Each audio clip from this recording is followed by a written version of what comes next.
Professor, Doctor, Alhaji, Yaya, Abdulaziz, James, Chunkung, Jammeh, family member.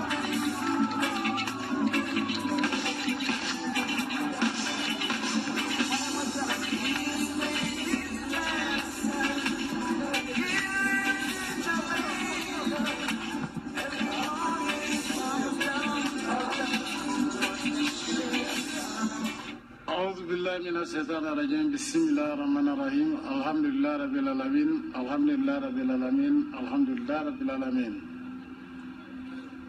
Badiŋolu, His Excellency, ya Allah Ta'ala tentu ay seytaani bayi. Mangeni Honorable Speaker of the National Assembly, Honorable Ministers, ak ñi ma àndal yëpp yaay compagnie gani yëpp maa leen a nuyu. The Honorable Speaker of the National Assembly, Honorable Ministers here present, yai companies, and all the delegates, my entire entourage, and the general public, I salute you. Memo be kontonaka that is Speaker to Minister Munubejang, yai compinol aninjama rahmano be. Sinjati gi nga xam ne mooy gouverneur bi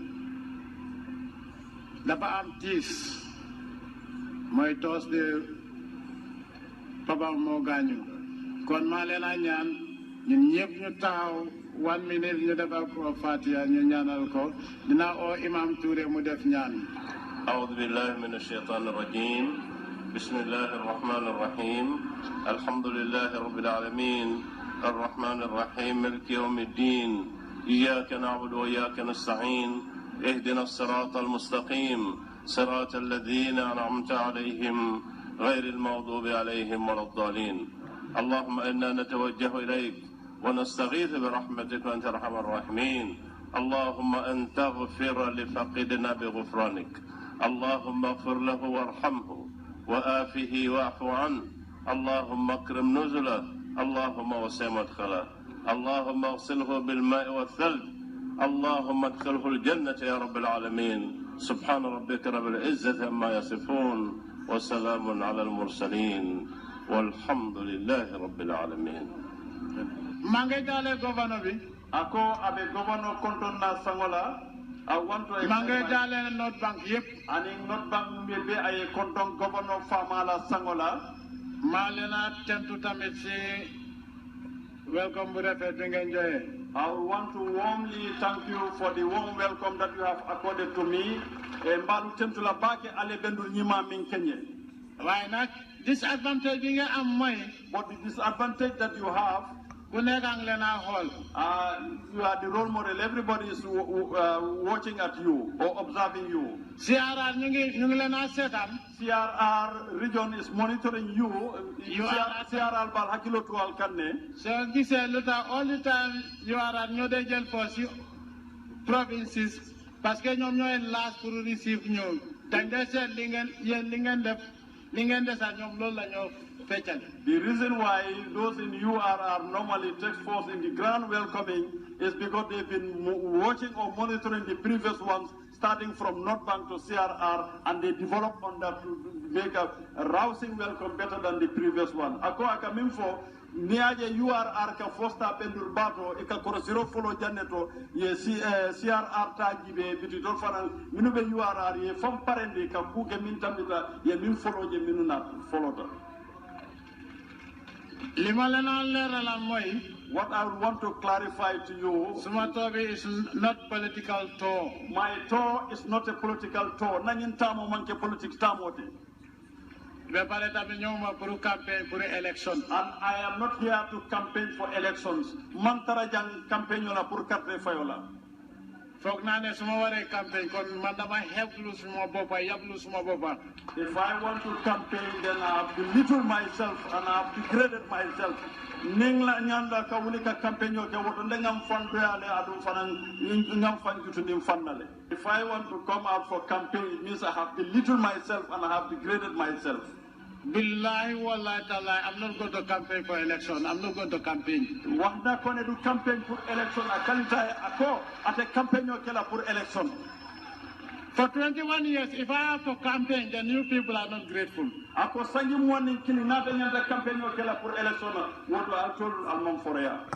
I campaign for campaign against who? Ani ka campaign ke ninjuma my campaign makan. It is very clear. Mune leer na aseneyata le les. 21 years. Ako sangi mwang anin kili nyar fuki adak benna. Those who think they can rule better. Allah has exposed them to be enemies of this country. Now,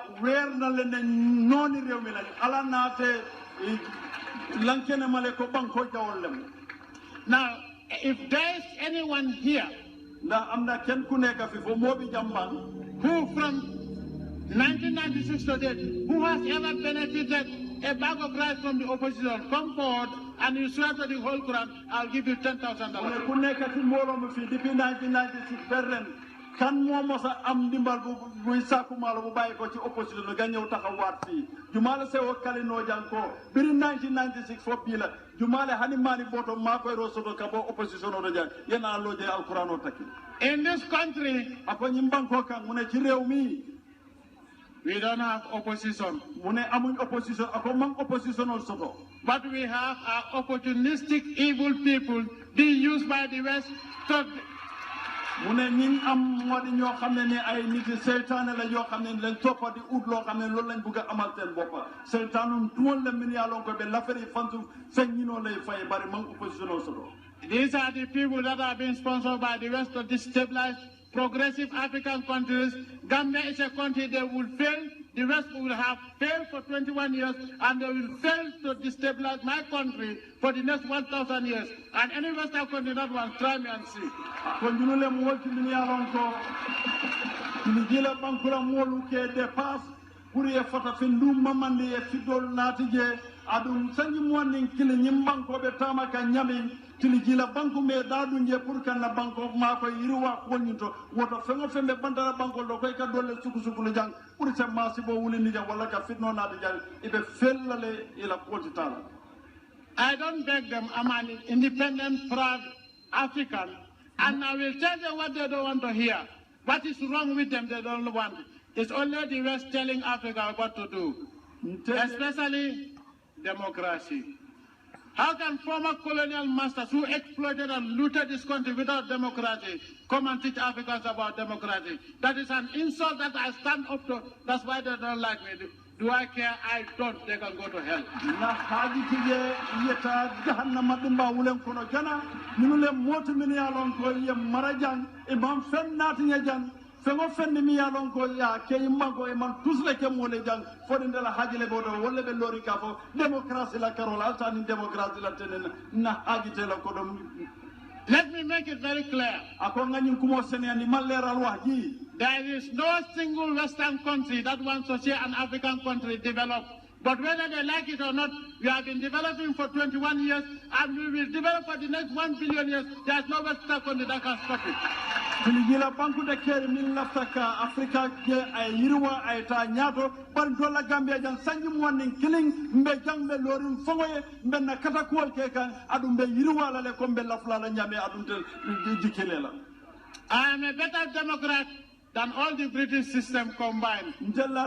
Na democracy tamaninya wole betiata British la democracy mi yalon ko ya dundi jamol kan. The Ugandan know that the British have been here for 400 years and they didn't have a national assembly built. Al yalon ne ko angale tubabol e nyimban ko marale min siata sanji kemenane hani député bu moy ma lono mole xam ngeen ne tubabi angale yi not nañu fi ñelanti téméri at neegi député sax sampalu ñu ko fi. They have been here for 400 years. They never built one primary school. Nekk nañ fi ñelanti téméri at benn primary school sax sampuñ ko fay e be sanji kemenane angale tubabol be jang hani primary school kelima lo mole jang. Even même sa alko hani one high school they didn't build. Hani high school kilimalo ben high school sa sampalu ñu ko fi. Armitage was not built by them, it was built by traditional rulers. Armitage high school tubabi sambuñ ko fi won yi nga xam ne ni ñoo doon ay suñ kilifa nekk fi ñoo ko fi sampa wala yaa loo jàng. Now show me one building in this country. ala yitandi na ñim banko kan Gambia kono jam bungo mi yalon ko wallen ma banne ki rew mi fii. It's a two-story building built by the British in this country. Two-story building for 400 years. ñaari taxi ko bo xamne ni rek ca guddaay ba ñaar rek la am bo xamne ni tuba bi angale ñoko fi samba ala tandi na ba bu njang mi yalon ko bu njang fula damalen angale tuba bo le mi lo ala tandi na ba mbaade mo. And 30 years of Daura we had fewer story buildings. Maximum 3-story buildings. The only high-rise building is the Central Bank of the Gambia. Ko jawara la sangitan saba marwa nyingoro nga bunjan dantan ne soto min yalon ko sabo fo mansia min janga yata bete wala Central Bank bumbati min be banjul. And all those 2 or 3-story buildings belong to former government officers, ministers. Today, even fishermen have 4 or 5-story buildings in this country. This is democracy, this is development, not the Western corrupted type of democracy. Adu ako wato la wasanyitan saba wucho nyimfana ne bunja sabati ofonje minu benu ministère la o masa kunda to min bota jal bi ako isa senelaje wala nyemutalaje mi yalon ko ala halalo lay do ko nyinge ay bunjango lono afongoy wala mu démocratie.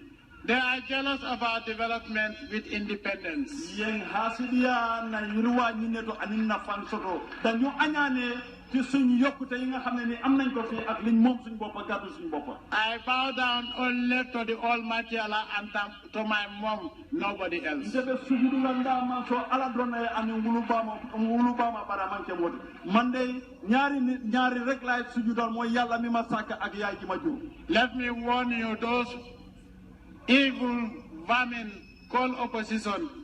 If you want to destabilize this country, I will bury you 9 feet deep and no Westerner dare say anything. Let me make that very clear. Altol dandalala altol opposition kata tolu na lafta ñim banko fitno malala jang mbal sarela. They say massive demonstrations in the Gambia. Ñu ne nit ñangi jog di démontrer lu bari ci Gambia ko mol mu tale balambaya baake Gambia kono jang. What great liars the Western press. You are all liars. Ko wotu tiliji la bankolu la kibar bunda la fania folu ka minfo. Because you are used as mouthpieces to destabilize Africa. But in the Gambia you will fail as you have failed for 21 years to destabilize this country with your lies and evil intentions. Dangeen ci seen dof la ngeen foog ne ni ngeen doon def yeneen réew yi pour jaxal foofu indi fa fitna loolu du ngeen ko mën a def fii gannaaw ñaar fukki at ak benn mënu leen fee def dara loo xam dina ngeen fi indi fitna te di ngeen continuer di fi. So mu ne kon don't clap you bu leen tàkk déglu leen alkaana bu loo ko si ala la mooy. I'm warning all of you Gambians. mu ne waa Gambia yépp la waxal ni abe Gambia di ngol bele dandala. And I will swear to the Holy Quran. Adung abe Al-Qur'ano abe ababula abe Al-Qur'ano kalila. If you have a relative that is on the payroll of the West, he will not even enjoy that money. And if you support him, you will also join him. Mu ne su ngeen amee mbokk moo xam ne ni ña nekk ca bitim réew ci xaalisi kooku wala ci alali kooku laa dundee pour indi fitna ci réew mi xamal ne yow loolu doo ko fekkee wala doo ko. You can oppose. Mu ne mun ngaa nekk opposition c'est que no opposition oti la de. But you have no right to incite violence or destabilize the country. Par ima ñanto soto pour kaaje ko be fitno kurukuru la banko ka ani ka fitno naati jang. Mun ngaa nekk opposition waaye amuloo droit pour indi benn fitna ci réew mi fii wala taal dëkk bi amuloo ko. But you cannot get through the ballot box. If you want to get it through violence, billahi wallahi talai. Billahi wallahi talai. Billahi wallahi talai. For 7 million years, nobody will see you, and let anybody do something about it. I swear to God. Li ngeen mënut a am ci élection ci ballot box pour ñu sànni la carte mun la ko am nga bëgg ko indee ci fitna gën na ko lu toll ci ñetti yoon ne dina ay at millions yoo xam ne ni doo ko fekkee yow. Billahi wallahi ta'ala also I'm not going to campaign. Mu ne gëñaat na ko ne moom du campagne pour élection a kalita la ko rek ko ate campagne o kala pour élection. For 21 years, you want to compare me to people who cannot even give you a loaf of bread, then you must be very stupid. Ñaar fukki at ak benn li ma fi liggéey kenn bëgg ma toolale ñi nga xam ne ni misi muuru sax mënuñ leen koo defal sa ñi mu wan kili nga yirwa doo ko min ke ñi mbanko kan Allah ta nin kun takila mo la min yan ko hani mburu ku mu fo ma ke noole. So for Allah's sake, pour Allah kan ngir Yàlla I'm not politicking. nekkuma di politique man tara politique la. And from here up to the end of the tour, I don't want anybody to talk about politics because that is not what I'm on the tour for. commencé ko tey ba balaa tournée bii di jeex bugguma kenn wax wi fi politique ngir nekkuma ci yooni tool de janni ñin taamoo be banna nga dati bii man la fi politique kuma mooy la ñin taamoo ñin kono katu man tara politique. What does it mean? wo koto mu muneti loolu lan la tekki. Can an elephant be afraid of an ant? Ako fo samoni na be silano la ba mena wala le ba muna nak ñay dina ragal melentan. If an ant is making noise against an elephant, just ignore him. Mune su fekke amna melentan bo xamne ne mu ngay tobantu ci kanami ñay fatel melentan bobu rek ako mena wala duntu malaw na be podi na samote ma ñina la do. You have a right to join any political party. Ako alla buñani ñantolem pour parti o parti diata e kafuje sen akala sen yelef la parti bu len neex gen bokati. You can vote for anybody you want. Ku len neex gen sanel momo diata la le carte fay woy. But nobody has a right to join a group of hate mongers, backward vermin that hate themselves, hate Africa, and they are slaves for the West. They want to destabilize this country. Billah wala ta'ala. If you join that group, you will regret why you are born in the face of this earth. I'm telling you. Ken amu sañ-sañ pour bokka ci groupe boo xam ne nii dañ bañ seen boppa dañ bañ seen réew dañ bañ doom aadama dañ bugguñ jàmma nit yi seytaane lañ goñ na ko ne képp koo xam ne bokka nga ci groupe boobu di nga rëccu lanata nga juddu. Ku repa rek mooy toppa ñooy billah wala ta'ala. Te ku bëgg a xam li ma wax nga toppaleen nga seet. Ko sibantol dong wala be o kafu mol nooma la ni mi yala kumo sosoy wol nooma. If there are elections, vote for anybody you want. Ako ni carte fay be kering dawada diate la carte fay so election jote fula neex ka sanni fa sa carte. Because if I don't want opposition, then I cannot allow elections. Mune su bugu don opposition ne kon lu nangu election am na man la fi no opposition ol ate lafla ate sona carte fay ke. Because here is a choice between two things. Mune fi nekk ñaari mbir mo taxaw ci fi nekk ni ku fula wala be lori. Development and backwardness. Ani yirwa ani fanan koma sayo moy jëm kanam ak delu gannaaw mo am. Elections are very important for me to know those who want backwardness. We forget you, those who want moving forward. We move with them. For the past 21 years, this is how we are developing this one. Election baax na pour moom ngir dina xam ñan ñoo bëgg a jëm kanam ak yokkute ak jàmm ak ñi nga xam ne ñoo bëgg a dellu gannaaw ak xalakaane ako election o beteata ate baake kadu aba tinna nolal aya long jumale lafta yirwani ñaata tani kayrola ani minu lafta koma seyola ani yankankato. Tomorrow they can say anything they want on the internet, but the West have any objection to what I'm saying, let them confront me, then I'll teach them a lesson. Sama ne kuo diate sa fo internet to bare tiligila bankol na diate sa du bankol isina ya jembe minkela. There is no Western country that wants a developed African country because we are the source of cheap raw materials. Look at all the wars in Africa. Mineral-rich countries, resource-rich countries are always at war. They say because the president is corrupt and there is massive corruption and poverty. And then the rebels end up getting more sophisticated arms than the government. Then who is arming them? If they are so poor that they have to revolt against the government. Nobody can fool Africans today. Destroy your countries, it's up to you. But remember that those who destroy their countries, a typical example is Syria. During the war, when they were poking fire to Syria, every time there's a meeting of friends of Syria between so many countries, most of the 7 meetings took place in Paris. They have destroyed Syria. They are running away from Syria. What is France saying? We are not taking Syria. Why? Because when there was the bombing, there was a Syrian passport. They found a Syrian passport on a dead body. The concert, they didn't say Syrian refugees are not welcome. But what is also interesting, they never showed that passport to anybody. Was the passport planted? Because before that, most French were saying they don't want Muslims in. And the Front National, or whatever they are calling themselves, they are anti the welcoming of Syrians. Today, nobody in France is hosting a meeting of friends of Syria. Not in the US, not even in Washington.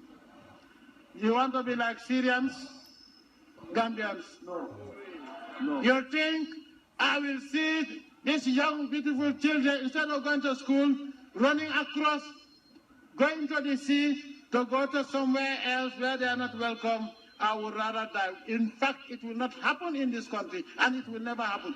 So if you want to bring that, you will go. Na lafta kusifal kela kanati banko nyinga e min foten ite mari bitala le mol fu banko la. Now, akosai mune legi North Bank region, North Bank Tundo. I am here for two political reasons. Ako dalil fula political dalil fula yen samba nanja. They are political.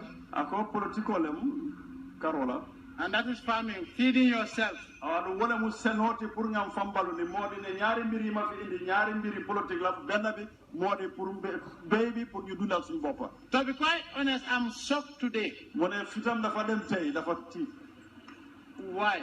Mu ne lana ko tiitloo mu ne as barandi bi amina ki jota bi. For 21 years. Ako sanji mo nin kili ñaar fukki at ak benn.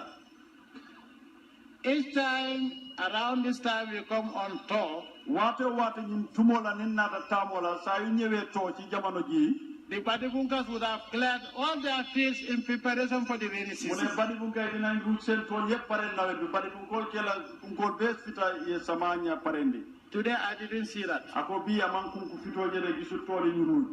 Let me give you a warning. Mu ne mu ngi leen di jox benn firnde. We Gambian farmers have a mentality. Ñun béykati réew mi dañ am benn xalaat boo xam ne akontol banko Sénégal miro doole ben kunna. Every year the rain starts around late July. Ka foko ha samabu kana juna sawosa kana July ma fon len ne taw bi du tela ñëw be bori July dafa tardé. Nobody can predict Allah's timetable. Mu ne yàlla day waxtoom kenn mënu koo xam ala la waatoo moo bukaat ki manoo. But ako bari mu ne wante Nalima Hagilotu. mu ne su ngeen bàyyiwul seen xel. Doo be tidaro commencé la samaketa. mu ne dinañ commencé di ruuj muy taw ren. Nalima Hagilotu samabe mol mone la mu ne su ngeen bàyyiwul xel nawet bi dina leen betta ren. And you from Nyomi up to Badibu. mu ne tàmbale ko ñoomi be Badibu fii ka bo ñoomi fo Badibu jàng. The entire LRR, you are good farmers. mu ne LRR yëpp béykat yu baax lañ. waaye ren da ngeen lépp de. ako bari ñu ne na naafatal li ma la bëgg a wax mooy. a lafta min folaale wala mu ñinti. Feed yourself if you want to be independent and dignified. Ni lafte la foroya soto ye kango soto ifam balundi. If you want to be healthy. So buge am wergu yaram ni lafta jata kende ya soto la. Know what you are eating. Along ibe min domo le kamune domo xamal lan nga lekka. And the only way to know it is when you grow it. Te naka ga xamé lan nga lekka moy soko be sa boba e ba lon na nyaade kamin domo muneti ni ata yi famole ya sene. You cannot call yourself independent and proud. Ite a fono la ko yela independent ngo soto le ye wasu yi famoma do muna mom sa boba ga pugaro. Do muna taw nga ne man na mom suma boba ga pugaro su fekkene. Yo linga anya ndeki kene mola kojo. Ni atara ite ka balu minna modole na ite ka wodomo. Gambians. Ako Gambian kolo, ako munewa Gambia. Eat what you grow and grow what you eat is the only salvation to the numerous strange diseases that we have in this country. Mimbe nyinjankarol min yalon ko mamminul long bonni lambulu wole mu mbem balula minna nga wosene nga feng sene mbem balula minna. Let me tell you one thing. Dina len wax len be kuma kilim folale. There is no way you can eat imported rice and say it's pure. It's not possible. Ita fono la ko mano minka bu banta banko debe balula wala ko manu forno le mate kenola. Let nobody fool you. Momo kanal lele bulen ken nax. The rice that comes to Africa from outside. Malo bi ñew rewi Africa di baye ko bitim rew mano minka bo fata ka bo batala banko lo kana fata fendu. Must have spent at least 4 years in a warehouse. Aketa nyawanya aka sanyi nani soto le mangasino do lum neew no dina de am ñenenti at ci ay mangasine ya fofa. Now imagine a bag of natural rice 4 years in a warehouse, it would have spoiled. Ala mira mano mi yalon ko ya sene abe mangasino do sanyi nani aketa nyawanya fayti nya. So how do they preserve it? Ika topoto ñaadi le naka lañ ko dee topoto malo yoyu. They fumigate it. Dañ ci dee def ay garab yoo xam ne ni moom moo ko moom denca ko ci magasin yi foofu. That is why today you see young people with high blood pressure, all sorts of strange diseases because we have been eating fumigants for the past so many years. Loolu tax nga gis xale yu ndaw yi sax ñi ngi amee jàngoro yoo xam ne nii mu ngi ci seen yaram yi xamuloo di ko waral mooy façon ngi lekk yi nga xam ne ñu ngi koo lekk ñu def ay garab. Why don't you ask yourself? Donc duñ mun a laaj suñu bopp fontem fa ñi ni kaanoo la ban. I'm at least 51 years old today. Ako yàlla xeeb doole lu mu doon am na juróom fukki at ak benn ren. At least so you can compare me among the Koto and young old pa. Mu ne comme li olof di wax daal njigir la fi mu nekk nii nekkul ci paa yi nekkul tam ci ndaw yi mooy njigir. I remember when I was going to primary one. Mu ne mu ngi fàttale ko bi moo dem school nekk primary one a hakkiloo baakan kabrame primary one. All the Jola old men used to refuse to eat imported rice because they say it was meant for horses. Ako Jola kebar be buga sonu mano minga bo banta bangol gade ko mano pour suwol la dañi no lem mu ne magi Jola yi daan nango lekk malo yi joge bitim rew dañu wax ne pour fatti la. And at that time mu ne te jamono joja ako wato la from Kallaji to Bulok commencé ko Kallaji be Bulok ka bo Kallaji fo Bulok there was only one dispensary. Ben dispensary rek mo amon jara di gran min kilin wala be je ka ko dispensary. But each village you go to in Fonyi and you have at least 2 or 3 people or even 7 elders who are above 90 years of age. Jamono jojalen de ka bo dem ci Fonyi lu mbon bon di nga am juroom ñaari yo xamne ni seen at ëpp na juroom ñaar fukki at abdu ata ñaw wato la ni data Fonyi satel to asake mo woro wula di min ya longo kebal bi je ministère de sanji taw woro wulati. Today we have a major hospital and many major health centers in Fonyi. And people are dying like flies. What is the difference? In those days, they depended entirely on what they produce. That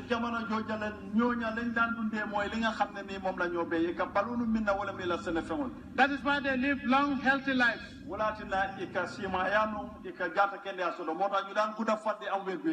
Today, they depend 89% on imported food. That is why they live very short lives. Despite the fact that we have doctors, we have all the hospitals in this country, people are dying like rats because of what we eat.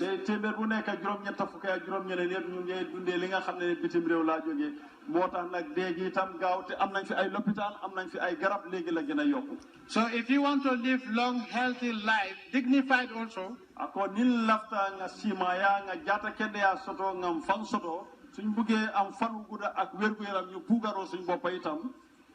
grow what you eat and eat what you grow.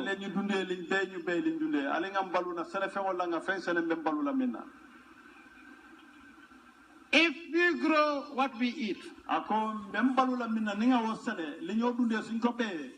we will live longer, healthier life.